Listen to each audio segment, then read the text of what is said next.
જે રસ્તાઓ પરથી બાળકો શાળાએ જવા જોઈએ, જ્યાંથી ગ્રામજનો પોતાના કામકાજ માટે નીકળવા જોઈએ, ત્યાં આજે ઘૂંટણસમા કે કમર સુધીના પાણી ભરાયેલા છે। આ દ્રશ્યો છે વાવથરાદ જિલ્લામાં આવેલા ડેડાવા ગામના। અહીં દર વર્ષે ચોમાસાની સિઝન આવે ત્યારે આખું ગામ બેટમાં ફેરવાઈ જાય છે। વર્ષ 2015 અને 2017માં આવેલી પૂરની હોનારત બાદ ગામની સ્થિતિ ક્યારેય સુધરી જ નહીં, ત્યારે ચાલુ વર્ષે પણ ગામની દયનીય સ્થિતિ કેમેરામાં કેદ થઈ છે।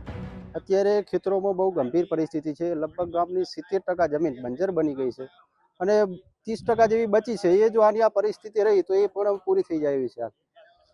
ક્ષારનું પ્રમાણ ખૂબ વધી ગયું છે, ખેતીલાયક જમીન બચી નથી। લોકો હિજરત કરી રહ્યા છે અને જો ટૂંક સમયમાં આમાં કોઈ નિર્ણય લેવામાં નહીં આવે તો બાકીની જમીન પણ બંજર બની જશે અને ગામ ખાલી થઈ જાય એવી પરિસ્થિતિ છે। કેટલા વર્ષોથી ગામમાં પાણી આવે છે અને કેટલા દિવસો પાણી રહે છે? આમ તો 2015ના પૂર વખતથી શરૂઆત થઈ છે પાણીની અને લગભગ દર વર્ષે પાણી ભરાઈ જાય છે। આનો કોઈ કાયમી નિકાલ થયો નથી। થોડો પણ વરસાદ ઉપરવાસમાં થાય એટલે અહીંયા આ બધે પાણી ભરાઈ જાય છે। એટલે જો આ પાણી અત્યારે ભરાઈ જાય છે દિવાળી સુધી અહીંયા આની આ પરિસ્થિતિમાં પાણી હોય છે। લોકોને ઘરે જવું હોય તો આ પાણીમાંથી પસાર થવું પડે છે। સ્કૂલે જવું હોય, દૂધ ડેરીએ દૂધ ભરાવવા જવું હોય કે ગામમાં કોઈ સામાન લેવા માટે જવું હોય તો બધાને આ પાણીમાંથી જ પસાર થવું પડે છે। લગભગ 15 વર્ષથી અમારા ગામની આવી પરિસ્થિતિ છે। જ્યારે વધારે વરસાદ હોય એ ટાઈમે આવું પાણી ભરાઈ જાય છે। આંગણવાડી બંધ હોય, જે દવાખાનું છે સરકારી બંધ હોય, અમારી પંચાયતમાં જવાનો પણ રસ્તો બિલકુલ બંધ હોય। ડેરીએ દૂધ ભરાવવા છોકરો કે બૈરો મોટા એક જ આદમી આવે તો નકા કોઈ હડી ના કે આટલું પાણીની વીક પરિસ્થિતિ છે।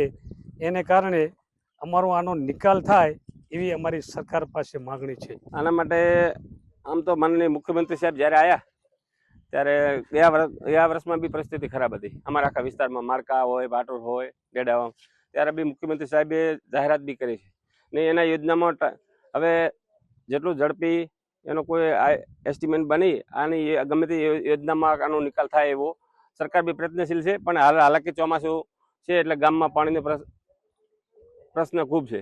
એટલે આખું ગામ આ બાબતમાં એટલે જલ્દી સરકાર બી એને જરૂર નોટ લઈને આ કામ જલ્દી થાય એવું કરશે।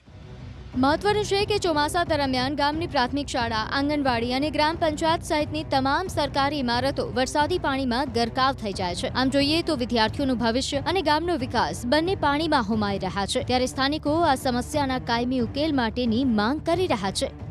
અત્યારે અમે વાવ થરાદ જિલ્લાના ડેડાવા ગામમાં પહોંચ્યા છીએ। આ ગામના હાલ બેહાલ જોવા મળી રહ્યા છે। જ્યાં જુઓ ત્યાં પાણી જ પાણી જોવા મળી રહ્યું છે। આપને દ્રશ્યો બતાવીશ કે એક તરફ ગ્રામ પંચાયત છે, એક તરફ આંગણવાડી છે, એક તરફ આરોગ્ય કેન્દ્ર છે, તમામ અત્યારે પાણીમાં જ જોવા મળી રહ્યા છે। બીજી તરફ જે દુકાનો છે તે પણ અત્યારે પાણીમાં જોવા મળી રહી છે, જે ડેરી છે તે પણ પાણીમાં જોવા મળી રહી છે। આ ગામના હાલ દર વર્ષે આવા થાય છે। 2015 અને 17માં પૂર આવ્યું અને તે બાદ દર વર્ષે આજુબાજુના જે ગામોના પાણી છે તે આ ગામમાં આવતા હોય છે અને આ ગામમાં દિવાળી સુધી આવા જ પાણી રહેતા હોય છે। આ પાણી વચ્ચે જ લોકો હવે છેલ્લા 10 વર્ષથી જિંદગી જીવી રહ્યા છે। આપણી સાથે સરપંચ છે। સરપંચ, શું પરિસ્થિતિ છે અત્યારે ગામમાં અને શું લાગે છે આ પાણી કેટલા દિવસ રહેશે?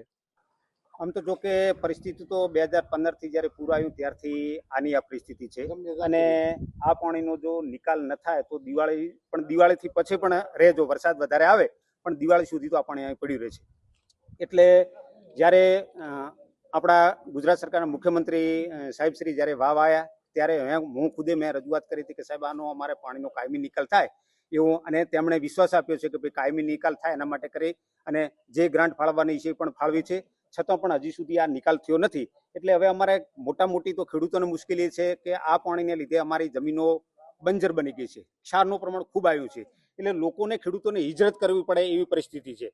અત્યારે દવાખાનું છે, પંચાયત ઘર છે, ડેરી છે અને આંગણવાડી છે, સ્કૂલની અંદર પણ પાણી ભરાયેલું છે। એટલે સરકારશ્રીને મારી નમ્ર વિનંતી છે, આ તમામ ગ્રામજનો વતીથી નમ્ર વિનંતી છે કે આ પાણીનો કાયમી ઝડપી નિકાલ થાય એવું કરો તો અમારી જમીન બચી જાય, અમે ખેડૂતોને હિજરત કરવી ન પડે।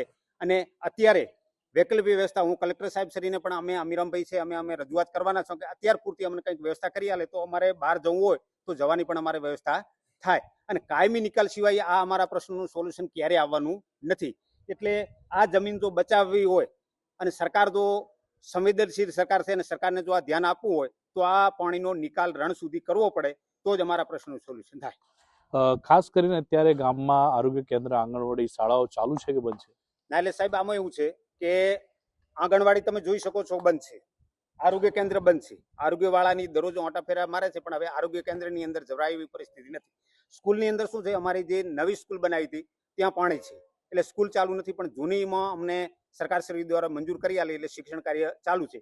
પણ અમારી માધ્યમિક શાળા છે ત્યાં બાળકોને જવામાં રોડ ઉપર પાણી હોવાથી ત્યાં બાળકો જઈ શકે એવી પરિસ્થિતિ નથી.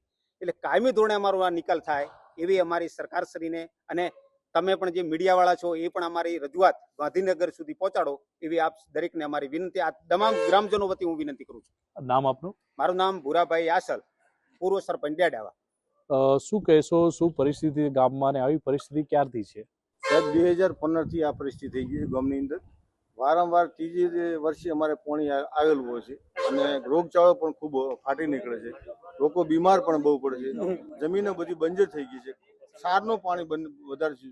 અમારે ડેરીની અંદર ત્યાં જવું પડે તો દિવાળી સુધી ત્યાં ઘોટણસામાં પાણી ડેરીએ પણ અમારે જવાનું થાય છે દૂધ ભરાવા માટે. ખાસ કરીને ગામમાં અત્યારે જે લોકો પોતાનું જમવાનું કઈ રીતે બનાવે છે, કઈ રીતે બાળકો શાળાએ જાય છે? સાહેબ બાળકોને તો ખભા ઉપર બેસાડી અને અમારે શાળાએ મૂકવા જવાનું થાય છે, અને કોઈ જગ્યાએ બાઇક ચાલે છે. બાકી ઘરોમાં પણ પાણી આવી ગયો છે અત્યારે, અને વિકટ પરિસ્થિતિ બહુ છે ડેડાવાની. કેવી પરિસ્થિતિ અત્યારે ગામમાં, અને કેટલા વર્ષોથી તમારે આ ગામમાં આ પાણી ભરાઈ જાય છે? સાહેબ આમાં એવું છે કે 4 વર્ષથી પાણી તો રેગ્યુલર આવે જ છે. ચોમાસું બેસે પાણી આવે છે. બહુ પરિસ્થિતિ ખરાબ છે અમારા ગામની, અને બાળકોને ભણવામાં બહુ તકલીફ પડે છે. પછી આંગણવાડી કેન્દ્રમાં બાળકો કોઈ જઈ શકતા નથી, એટલે આ બહુ પરિસ્થિતિ ખરાબ છે.